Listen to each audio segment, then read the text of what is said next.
about plastic waste and how to avoid it.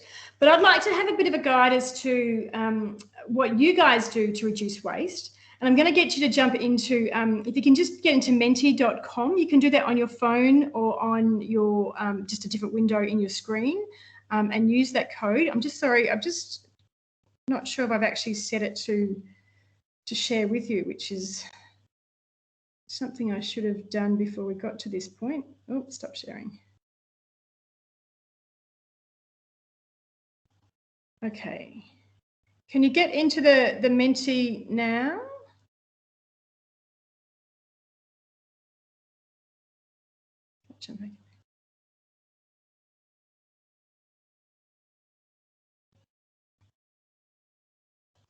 Would you mind sharing the Menti code again, please? Sorry.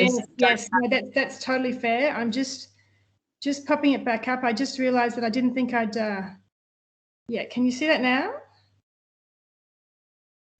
Yeah, thank you. Excellent.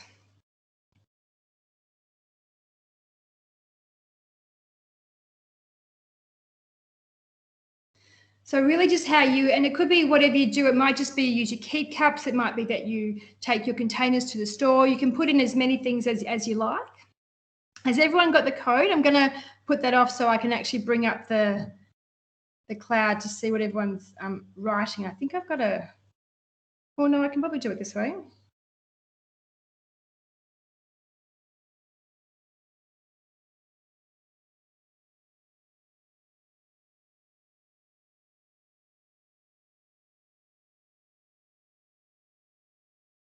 Okay. Oh, can I check? We've got, oh gosh. Yes, I see them coming through now.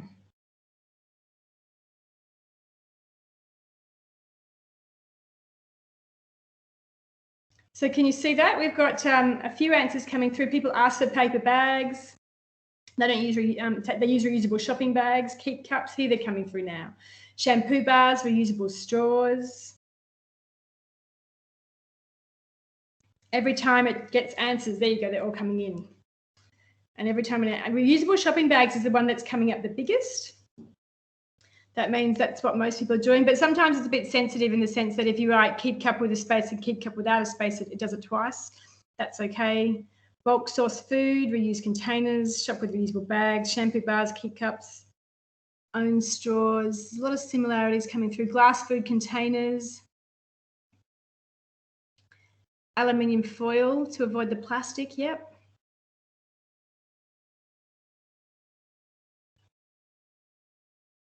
Great. I thought that might be the case. I'm speaking to a group of people that are already doing quite a few things already.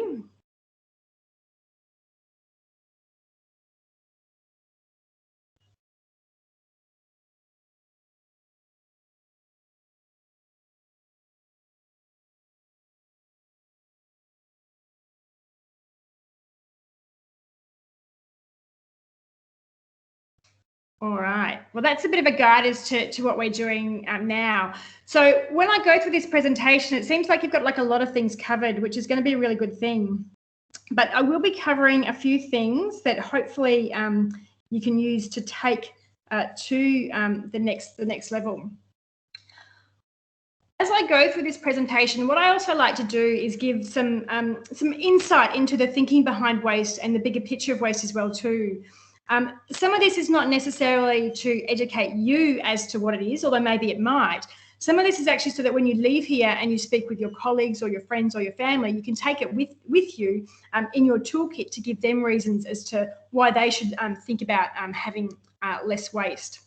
So I've got this up here. This is what is waste, which might seem like a really obvious question to ask or a thing to talk about. But a while ago, I was actually looking into different definitions to see how it was defined. And, you know, Wiki tells me that it's any substance which is discarded after use, which I think is pretty fair. A dictionary said it's to use or expend carelessly or extravagantly to no purpose. And I think it was really interesting when I came across that one, because that very week down my street, there was all this hard rubbish on the side of the road. And a lot of that hard rubbish shouldn't have been hard rubbish. There was things, my son went through it and he actually found a printer in a box that hadn't been opened. So that's, I think, pretty extravagant waste. And the Victorian government calls it any discarded, rejected or unwanted matter.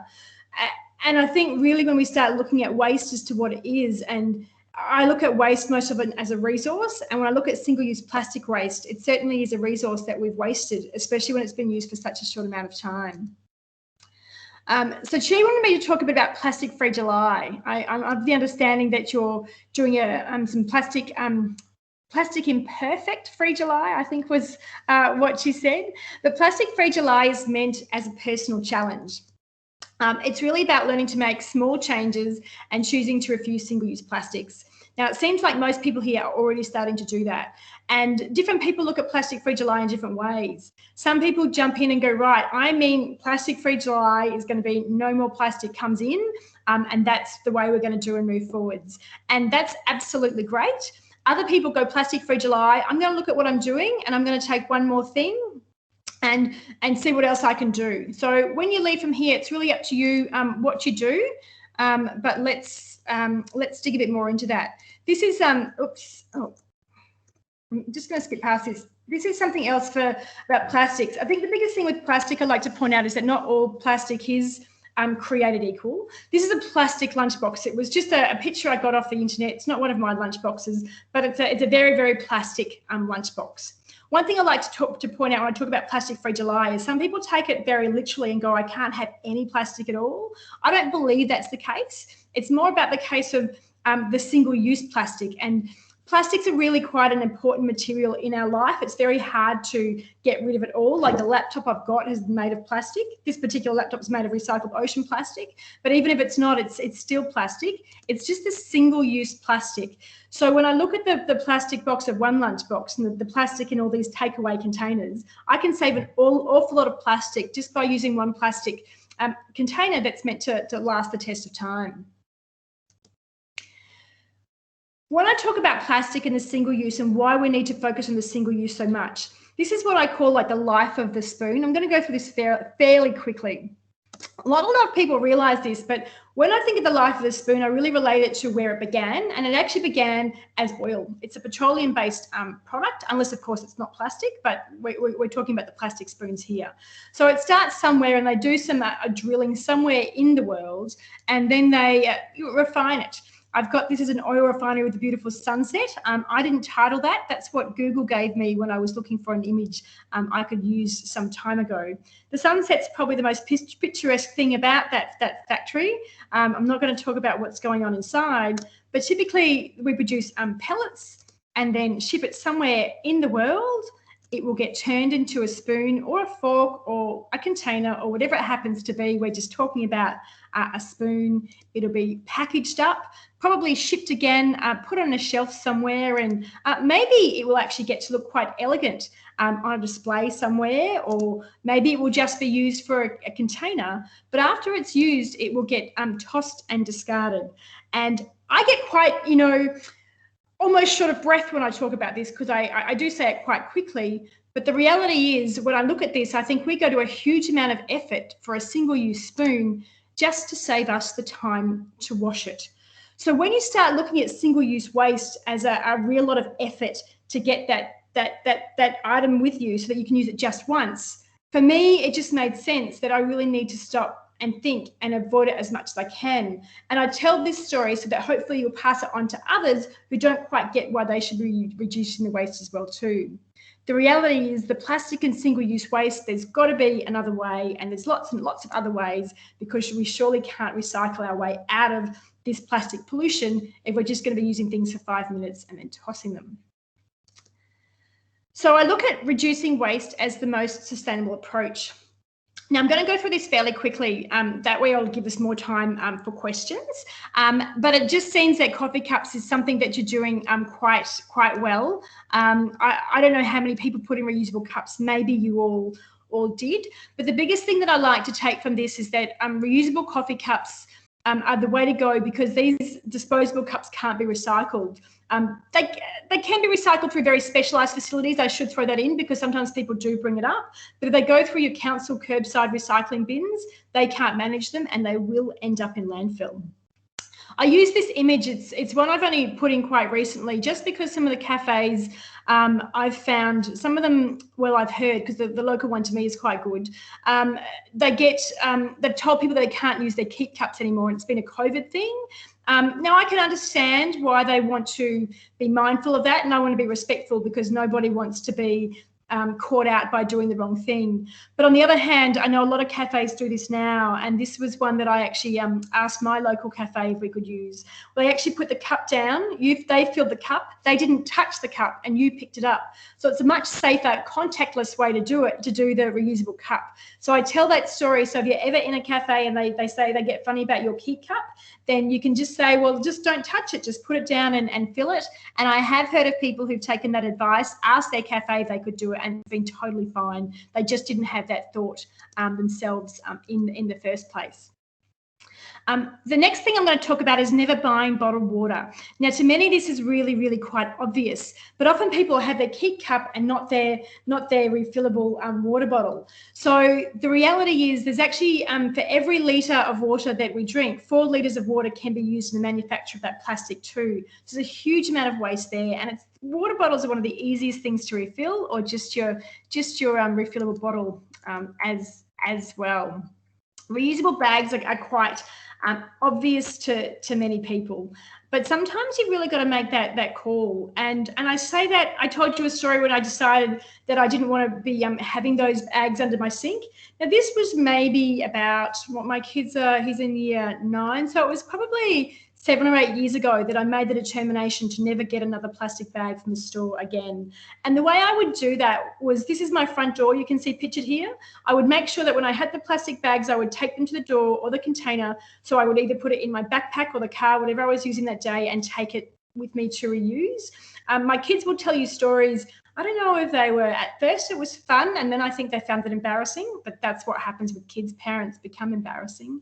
And I would just go in, I would say, I forgot my bags today, so I need to have a cardboard box. And the kids would go around and get a cardboard box, so I wouldn't need to use those bags. These days, I find it much easier to use a cardboard box if we do it, but typically we do keep the bags on us, so it's quite easy. But when you're out and about, there are other things that you can do as well too. And something that's I find quite useful is a cutlery wrap. You can take your cutlery any which way you like. Not many people realise this, but the plastic cutlery, it doesn't get recycled through the curbside systems. It just doesn't go well through the sorting machines, and usually just ends up in landfill. The same can be said for other single-use plastic, for other single-use cutlery, even if it's not plastic. So if you can get a hold of these, if you sew, that's a great way to do it. But if you can take your cutlery with you, some people I know will just grab a knife and fork from the office and go down the road. If they have the, I've seen places, I don't know if they do it local to you, where they actually have it in bowls, reusable bowls, but then give you disposable cutlery. So I just like to take my own, because that's a little way that I can reuse, avoid waste quite easily. And then the next way is to take my own reusable container when I go out for lunch. There are lots of ways that you can do this. The first way I started taking my reusable container for lunch was, again, in similar way to my plastic bags in the cupboard. I would get a container and I would think, I can reuse that, I'll wash it up and I'll keep it. And then I had a lot of them collecting into my cupboard. So I thought, why don't I take this container back to where I actually got the takeaway from, and they could put the stir fry in that instead of giving me a new container next time. So it's exactly what happened, and I've been doing that since. But these days there are other places that you can do it. Have a look on these websites. I can send them through an email to Chi afterwards to circulate. So you don't need to be madly writing things down. But returner.org, Returner is the container that you see in front of me. And what actually happens with places that have them, you pay $6 for that container, but when you take the container back, you get your $6 back. So it's up to you if you just kind of reuse it each time, or if you just use it once and do it that way. ReTub has a similar program going, and Trashless Takeaway is another website that you can look up, and they'll actually, they've got places registered on there who openly welcome containers. It's not to say that if someone isn't on that website that you can't take your own container, but sometimes it's helpful to know who's supporting it, and you can go in and support that business back. So I encourage you to use reusable containers when you can. So as I go through this, I guess the biggest thing to get out of here is it's like, what single-use items can you avoid? And you can be quite creative with it. This is an image that I took. We did an information stall one time just with single-use swap outs. And the picture for the bread, I think, is a really classic example, because you'll see a picture of bread in a plastic bag, picture of bread in a paper bag. And I noticed that some of you said you use paper bags where you can. I went through a stage where instead of getting my bread in plastic, I got it in paper. And then I thought, it was during a plastic-free July, and I thought, well, I can do one better. I'm going to take my own bag to the bakery and get them to use that bag. So the bag picture is the bag that I have used. There are different types of bags you can use if you like to buy one. Or I've actually been known to take back that same paper or plastic bag and ask them to refill it. So the biggest thing to take is, where do we start and where do we finish? And reusable is always going to be better than the paper, if you can make that happen. Produce bags is another one that's really quite easy to use. In fact, produce bags, I think, is the first thing that I consciously started to reuse after I went through my kitchen and realized I had all these plastic bags. You can actually take the bags that you actually used last week or last time and refill those bags. It's a really easy way to do it. And for me, I didn't ever plan to become, I did a lot of education and sustainability over time, but I actually didn't realize I was going to be teaching people how to reduce waste. But what I realized in hindsight was that was something that I could do without having to ask anyone to do it for me, in the sense that when I get my bread, I've got to ask them to use my bag. And when I get my keep cup, I've got to ask them to use my keep cup. And I like to point this out, because if somebody, you're trying to encourage somebody to reduce their waste, they can take this bag back and just, refill it at the supermarket. And then, later on when those bags run out, you might want to look into getting some reusable bags. You can actually, these are some that you can buy. It's just a picture I've got from the internet. Probably should have put a picture of my own up there, actually. I should do that one day. I've got some clever friends who can sew, and they sew them from reclaimed fabric. But these particular bags are made from a recycled plastic, which I think is a good thing too. When I look about reducing waste, I'm always a big believer, like, as I said before, I think when people start Plastic-Free July, it's great to start the month and have no plastic in it, but sometimes you're left with tricky choices. If you shop in a supermarket, you're going to come across a lot of plastic. And I like to use this example of pasta. Not brand specific, it just serves the purpose of telling the story. This is a 500-gram packet of pasta. With the same brand, this is also 500 grams of pasta as well too. So if I'm ever at the point where I've got to make a decision, okay, I'm going to buy something that's going to be in plastic, can I get an option with the least plastic? So if I get spaghetti over bow ties, I'm going to have, it's probably about a third of the amount of plastic than I do in having the bigger packet. So that's something to think about when you're making your purchases, so you can purchase with less waste. Ideally, though, my preference to buying pasta, if I can, is to take my own containers and take it to a bulk store, and I can actually take my containers for pasta and just refill it.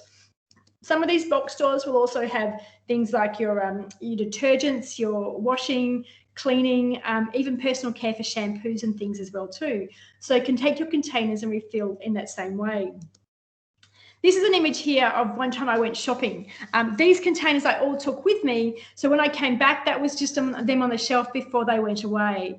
Now, I am conscious, this does come up sometimes, that when I go to these bulk food stores, their things come in plastic. Yes, they do, but it comes in a lot less plastic. And depending on the bulk food store that you shop at, often they'll have reusable containers, not with every product, but sometimes with some arrangements. So they actually do work on reducing the plastic as well. But just start looking for refillable options everywhere you can.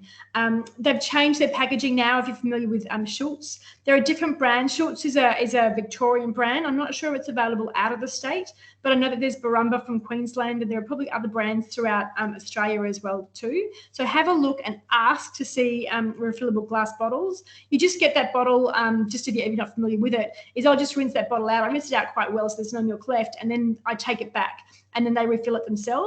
Some places you can actually take your bottle and they'll fill it up on the spot. It just depends on the setup. We also like to think about tea and coffee. These are often things that people don't think about when they have inside.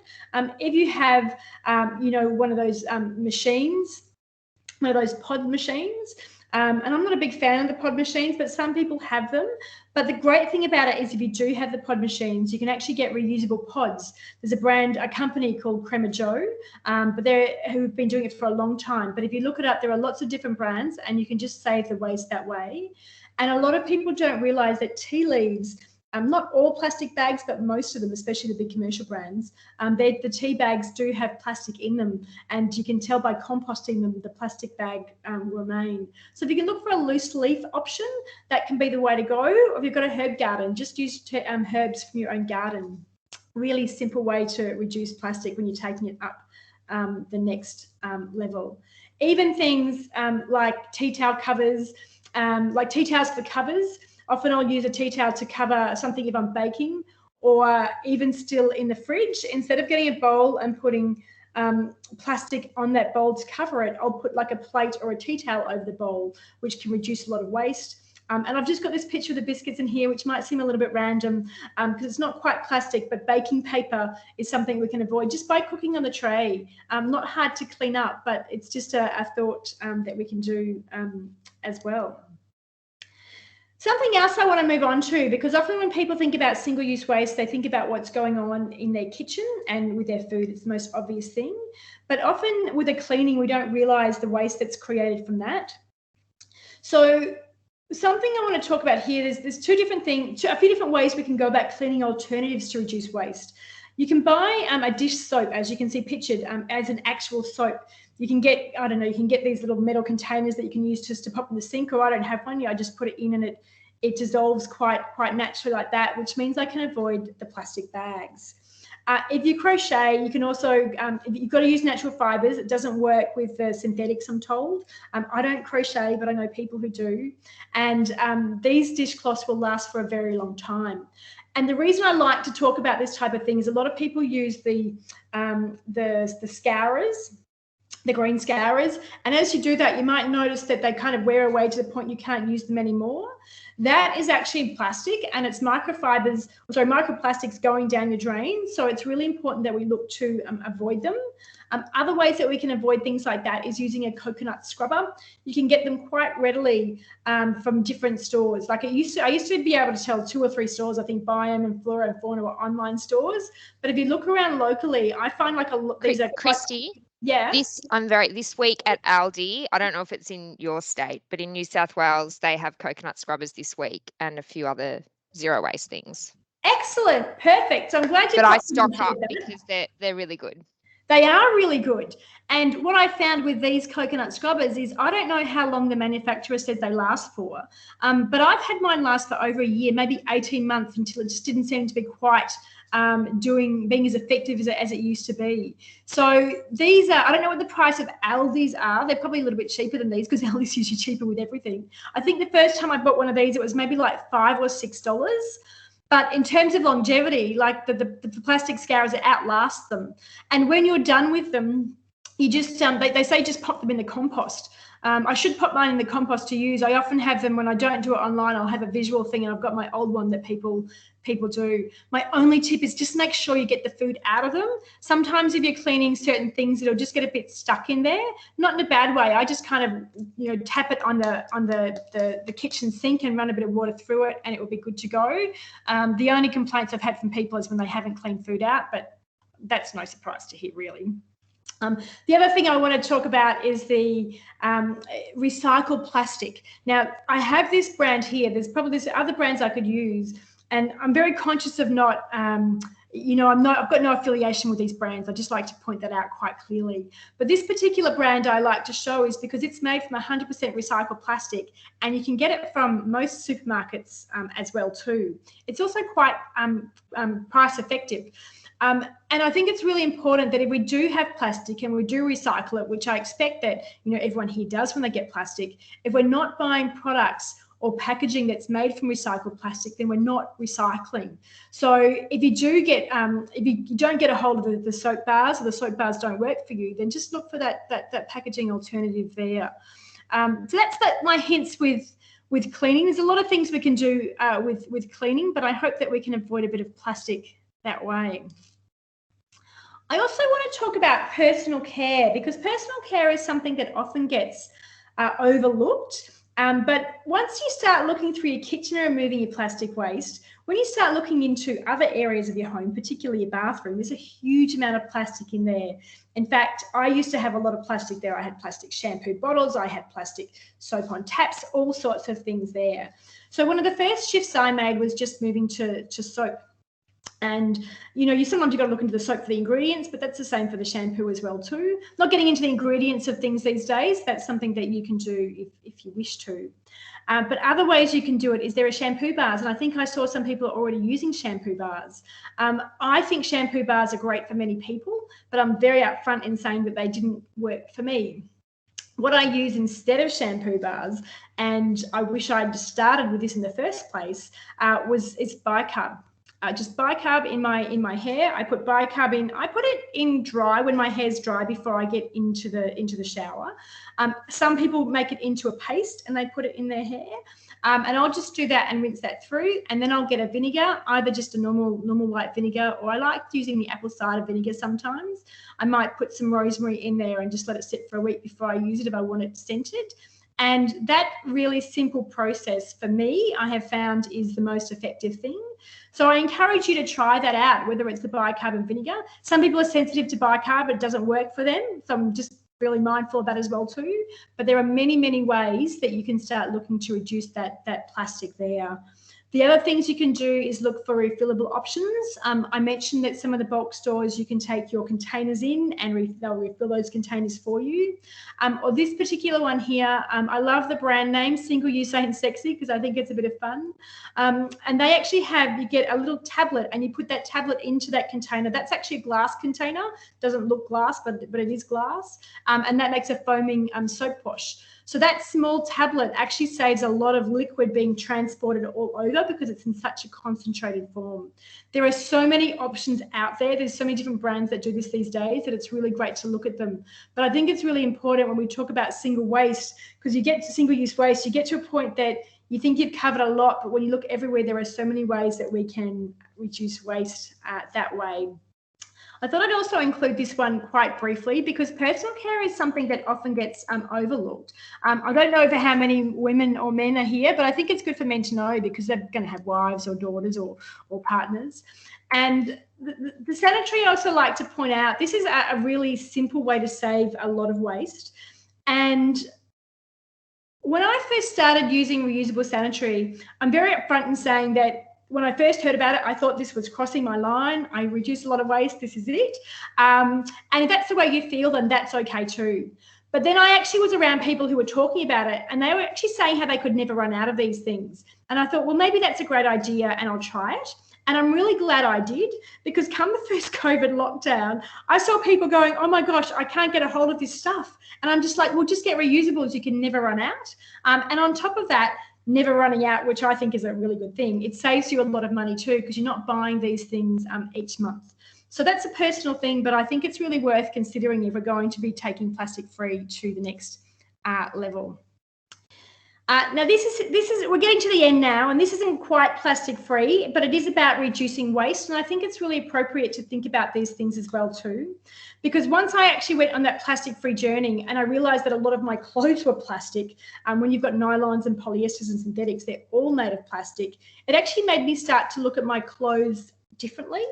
And what I also learned was that in terms of waste, clothing waste is a very, very huge problem, in the sense that clothing's very cheap, which is great, but it also means that a lot of these op shops, they get so much waste, so much clothes that they actually can't sell them and they become waste anyway. So I've actually learned that you can actually go op shopping. I don't know if you've got any op shoppers here or not. And a lot of the clothes will still have tags on or be in excellent condition.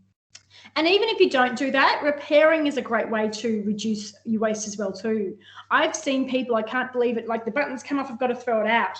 Now, I get mixed views on that, and someone's like, yes, well, I don't know how to sew a button on. And other people are like, really, just sew a button on? It's really quite easy to do. So reuse and repair, I use clothing as an example, but we can use it for everything. Because really what this is about is getting you to think about how we can reduce waste in everyday life. Start with a single plastic, look around and think, how can I reduce my waste at home, work, school, went out, wherever you are. And once you start seeing waste in this way, you can't unsee it. And there are just so many ways to reduce waste. And I think that by repairing and buying secondhand is just another way that we can do it as well too. Oh, I've got that one there twice. So this is just a note to finish on too, and just to explain, because this is a question I found that's come up a lot just from other organisations I've done things for over the past few months, and they're talking about the circular economy and just to differentiate between the two. And I say that in the sense that this diagram is showing how the linear economy is really what I call it's a take, make, and toss, which is really what happens when things up in landfill.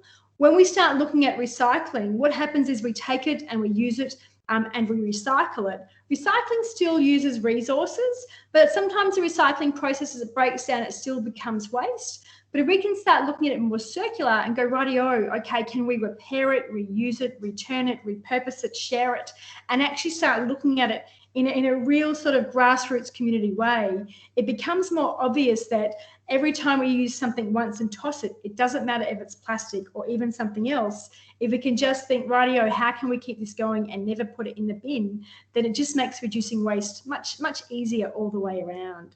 So really, if you can take from today, what plastic make, rethink waste. I shouldn't read my slides. That's what this is all about. We might jump on Menti a little bit later, but what I'd like to do is I'm going to stop sharing my screen and open it up to questions. So if anyone's got any questions or comments they'd like to make, then now's the time.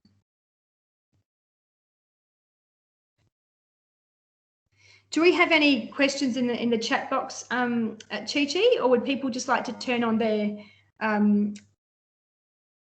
audio and ask away? We don't have any questions through the chat box at the moment, but I can see that Sheena's got her hand up. So Sheena, do you want to ask your question?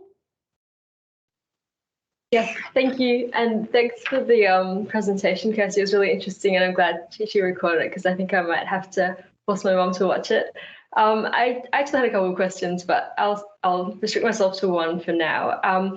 Do you have any recommendations for apps that we can use? Because obviously when you're in the shop and you're looking at tea and some use plastic and some don't, it's hard to remember what products might have a more environmentally friendly supply chain. Can you recommend any apps that can help you make those decisions on the spot? So an app for when you're in a supermarket, is that what you mean? Yeah, for kind of differentiating between products. No, doesn't mean there isn't one. What I can recommend apps for is there are, I'm curious to know if there's one that exists. And sometimes it is hard to make a perfect decision, to be really upfront with you. Sometimes it's not straightforward, but I'll cover that in a moment. I know there are apps for places that have the bulk food stores as to where you can go, like Reusable Nation has, I'm not sure they're an app or their website, but it's definitely like a resource that you can get there. Then there's Fair Food Forager. I might just make a note of these so I can send them through later on. Fair Food Forager, what they're really for is if you're not familiar with a place or trying to find places that do sustainable things, like it might be looking for somebody who doesn't have disposable waste, so you can go in there and just use their reusables, or it might be like, do they have my sustainable ethics? You might be looking for someone who only uses organic produce. You might be a vegan and looking for that type of thing. You can really classify there, so that's a great app for that. But I'm not aware of an app that covers products like that. Sometimes it's just... Kirsty, I know a new app that's coming out, but it's not related to plastic necessarily. It's called Greener. It's in beta phase, but it's more to do with supporting brands that say, like, it'll have all different metrics, all different ESG metrics, and the brand might, support reforestation, or it might be carbon neutral. So that it's in beta phase. It's not available to everyone now, but it's not specific for what you were mentioning, Sheena. Yeah, no, that's awesome. So yeah, relevant. I think there was one called Shop Ethical, which cost like $5, but it was from many years ago. And the reason I ask is because I think it might not be maintained anymore. So I'm wondering if there's a better alternative. Yeah, but yeah, it is. I think it's a great idea. I think it's a big project. But I think sometimes because it's when I'm buying things, if I'm not sure, first of all, I look at the packaging. And that's sometimes it's hard. It's just kind of like this packaging or that packaging, it's there. But from a sustainability perspective, I look at where it's made and I try to buy local wherever I can. That'll be my preference above. But then, of course, there's local and local. Sometimes it's made in Australia with imported products, and it's just comparing the differences between the two. I guess it depends too. Like sometimes it's very hard in the aisle when you're about to buy that product, and so sometimes it's easy to do that research beforehand, and it's knowing like the company's ethos and things. For me personally, I found supermarket shopping, it just became very difficult because I could buy very little of what I wanted. So I had to make some big switches, and now I actually shop at a fruit store. And that fruit store, there's two fruit stores I alternate between just because they're where they are. One's organic and one's not. I like to buy a lot of organic because I know too much about sprays they put on apples and other foods. But some foods you can't get that way. I also, shop at a bakery. I don't eat a lot of meat, but the butchers I do organic and biodynamic. So I'm actually able to have conversations with the people who are selling the food, like in the sense that like the butcher I go to, he knows the suppliers and he's very, very particular about what he gets. And the organic fruit store I go to, like he'll tell me these have come from Adelaide or these have come from wherever, and this is about the producer. And sometimes he'll tell me a story about the growers' families.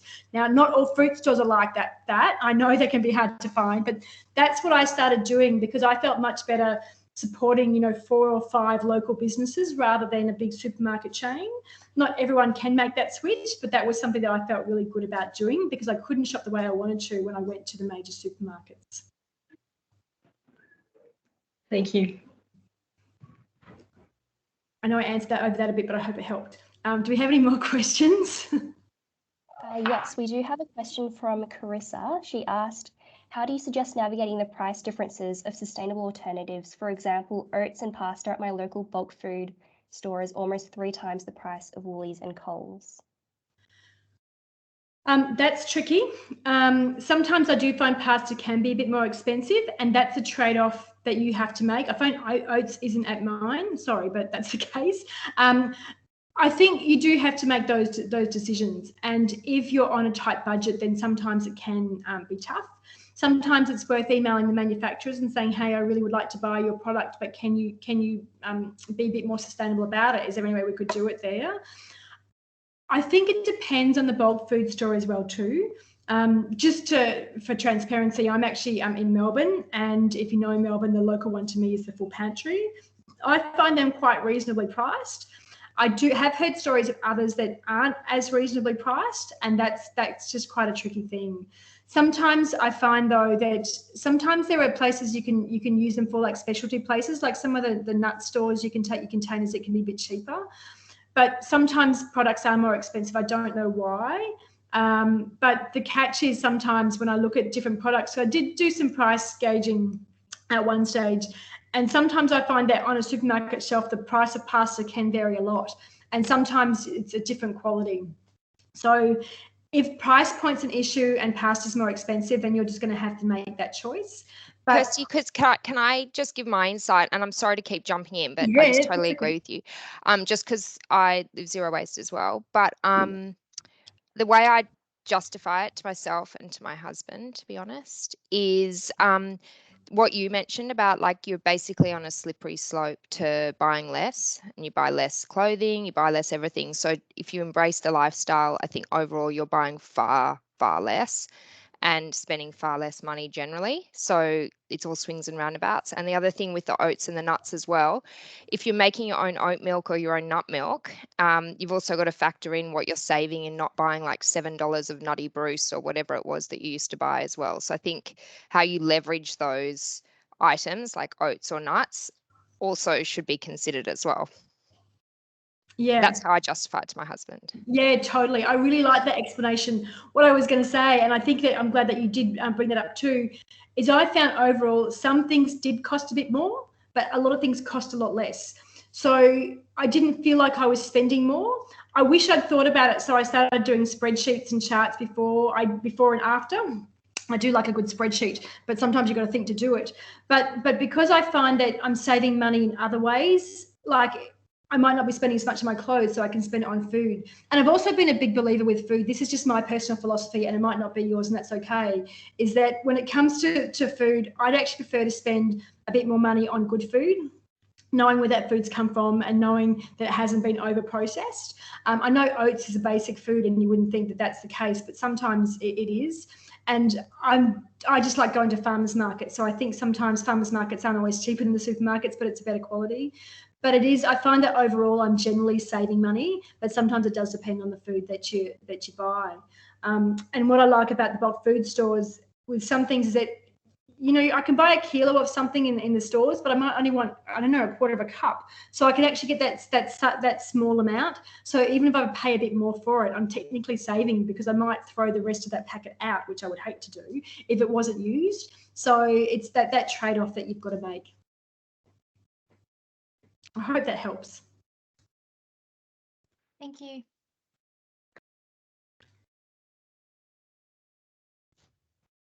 Do we have any more? I actually have a question. Mm-hmm. So if you're taking part in Plastic Free July and you're living with someone who doesn't share the same values as you, do you have any tips and tricks as to how to have a conversation with that person to tell them why you're doing it? Yeah, that's a really good question. It's a very big question. I think what you've got to realise, and what I had to realise myself when I started doing this, was that this was my journey and it's very hard to change other people. So I found the best thing I could do is just focus on myself and change me. And that might sound really easy when you want someone else to change, but what I found is by doing that is that they see what I do. So when it was quite interesting, I found with my sister does not like being told what to do, so I stopped even trying.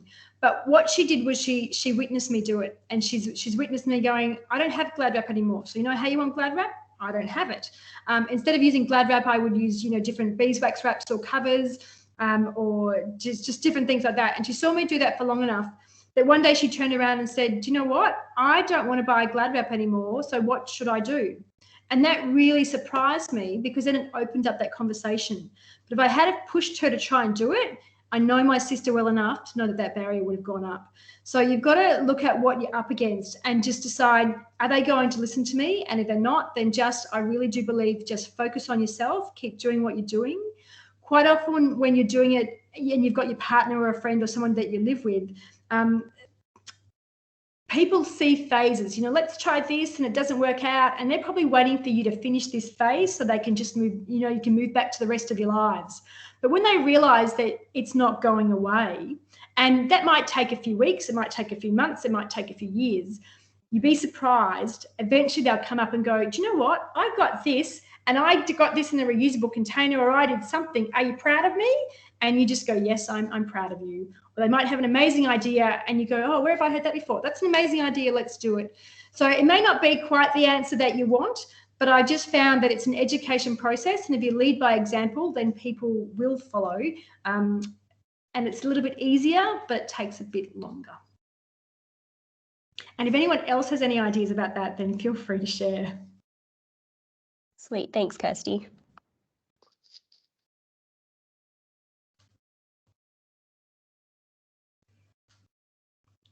Do we have any more?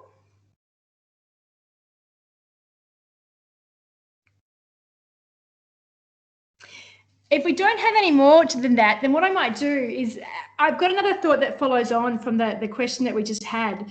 And this is a classic example. This happened a few years ago. I was at my bakery and I was there with my reusable bags, and I had my bags filled. I think I was one short. I had paper in the rest of it. And there was a lady beside me. She was getting her bags as her bread, and then it was being put in plastic bags, as typically happens. They asked if she wanted a carry bag, and she said, no, thank you, I'm good. And she just put them in the trolley. And then I left for the car park and she pretty much followed me out. And she stopped me and she said, you've just inspired me. And I'm thinking, have you seen one of my presentations or talks? I didn't remember her face. And she said, I always forget my plastic bags. And there you are. You've actually got all this bread and none of it's in a plastic bag. I'm going to make sure I always bring my bags now and try and do what you did and get no plastic. That totally blew my mind that somebody just stopped me in a car park that way. And I tell you that story because it's a really great story to tell in terms of leading by example. I wasn't even trying to get her to do something. She just saw me do it and decided that she was going to do better. I hope one day she runs into me again and tells me what she did. But right now, I'm just going to believe that she reduces less plastic just because she watched me and decided that she wanted to. So sometimes you can inspire people.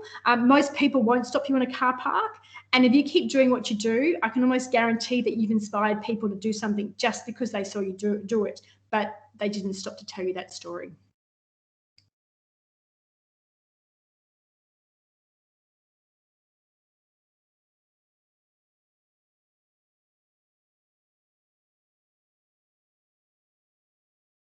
All right. So are there any more questions? Because if not, then what I'm going to do, and if there is a question afterwards, that's okay. I'm just going to pop the screen share back on, and I'm going to see if you guys can all jump into the Menti media again. I'll just jump into Menti and move it on to the next slide. Whoops, too many windows open.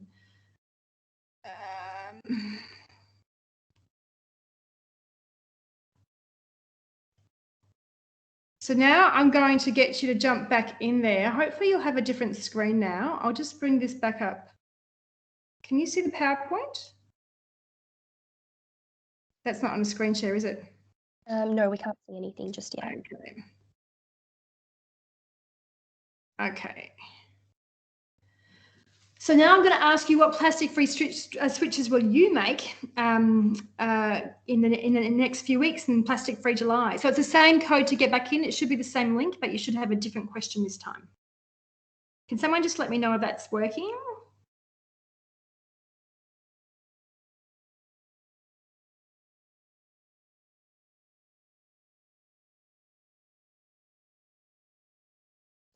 Yep, that's working on mine. Excellent. Oh, wait, hang on. I think that's still on the first question. Is it? Yep.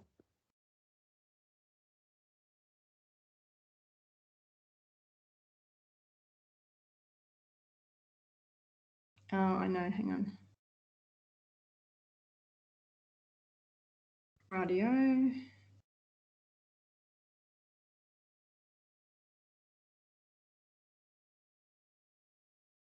Is that working? Is that a different question now?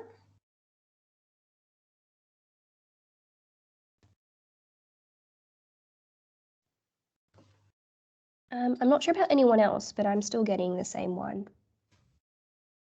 I'm just going to have a look.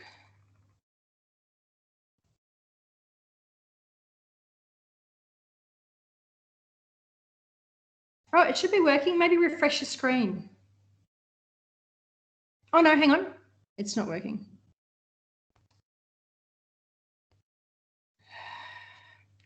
Technology. Don't know why it's not working.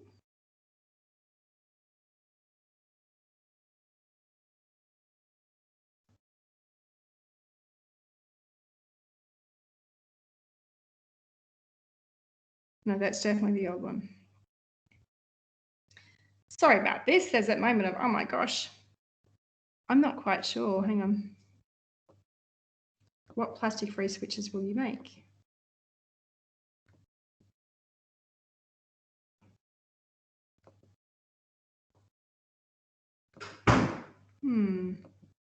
We may have to just call it a technology glitch because usually this works really easy and I don't know why it's not. It's okay if it's not working. We could probably put our answers in the chat. That's totally fine. It's really just a different way to do it, and I just have a thing for word clouds.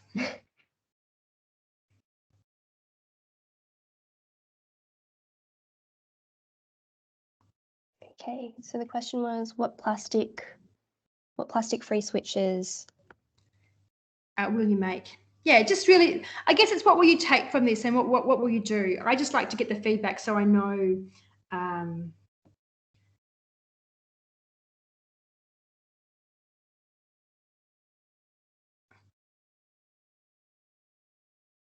just sort of helps me as a presenter, and also I think it's great for you guys to share. Yeah, definitely. If you want to turn on your microphone and tell us, that's fine. If you want to pop it in the chat, that's fine. If you don't want to play, that's okay. No one's going to be in. I'm going to say for me, it's going to be getting that coconut scrubber. Excellent. Coconut brushes, make your own soap bar, your own soap, make your own dish soap bar, make your own. Have you got a recipe to make your own soap bar? That's a great idea. Try and remember to wash my hair with this. I do, although not for dish soap. So I'm going to look into that. But I recently got into using like the waste fat from like roasts or like making your own bone broth or stock. And there's like a layer of fat that sits on the top, and like you mix it with, I think it's sodium hydroxide, and you make bars of soap. So it worked really well instead of using like olive oil or coconut oil or whatever. That is excellent. I've never heard of that, and I'm super impressed. I like that idea. So you're actually using fat waste from food to turn into a soap bar. Yeah.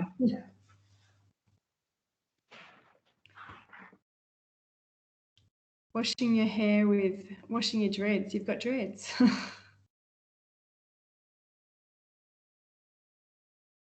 Excellent. I think anyone can use that hair recipe. I don't think it's just for dreads, but I did see it ages ago and I've meant to use it, but I haven't. So thanks for the reminder. Oh, I see. I'm scrolling down now. Oh, yeah, the bicarbonate vinegar. That's just what I do. Oh, there you go. It's good to know it's good for dreads. I wouldn't even know how to wash them, but if you can wash them, that would take a lot of washing. Yep, a lot of drying time. Yeah. And the tea towel, yeah, that's right. Just put a cover on. I find that just to be upfront with a tea towel, I do that for short-term storage. I wouldn't do something that I wanted to last in there a week. I would put a bowl or a plate on top. The crochet dishcloths sound really great. You can knit them too as well. But if you crochet, that's as well. That's a good thing to do. Lots of different ways to do it. And I think when you start going on this journey, there are just so many different things and ways. And I hope that, I don't know how much you communicate as an office, like I've heard like you're all over the country and things, but it might be great if you can follow up with each other and just, keep in touch during Plastic Free July, and, keep tabs and accountability is another way that we can do things too. There you go. A team thing made a beeswax wrap for our last team social. You know what else you could try for your social is that I don't know quite how many people come, but I've heard of offices with even just with your friends doing like a clothes swap. And we've organised clothes swaps for quite a few people to come to. Just they come to a ticketed event, but you can also just get together with your friends and say, rightio, okay, hopefully you're similar sizes, and if you're not, whatever, and then just swap clothes, and you can get a whole new wardrobe for clothes that you weren't going to wear. So that's something else you could try.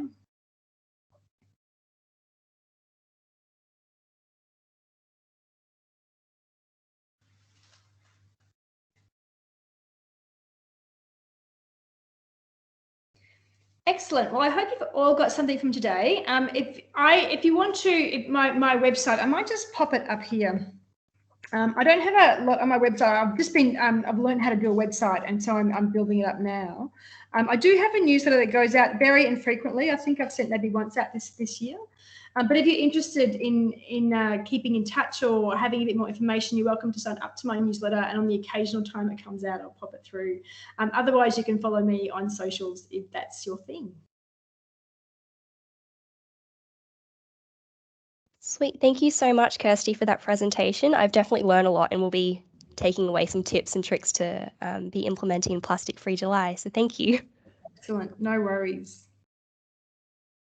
I'll just hang around a bit in case anyone's got anything else. Otherwise, thanks all for attending, and I hope you got a lot out of it.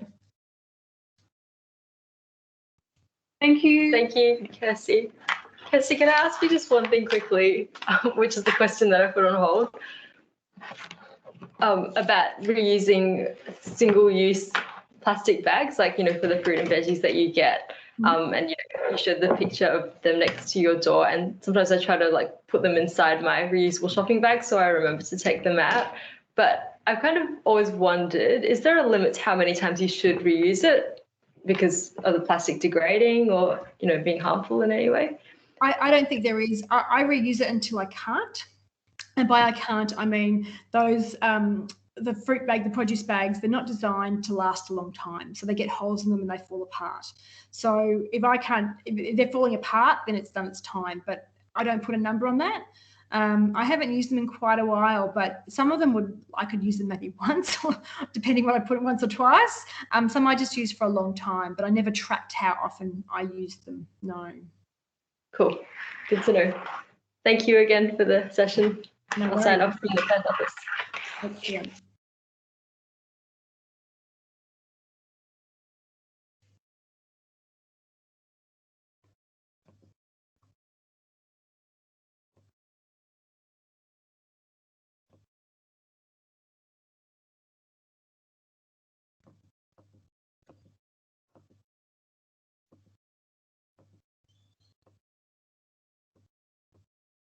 Sweet. Thanks, Kirsty. I think that's pretty much everyone gone. So I might just end this meeting here, but thank you so much for your time.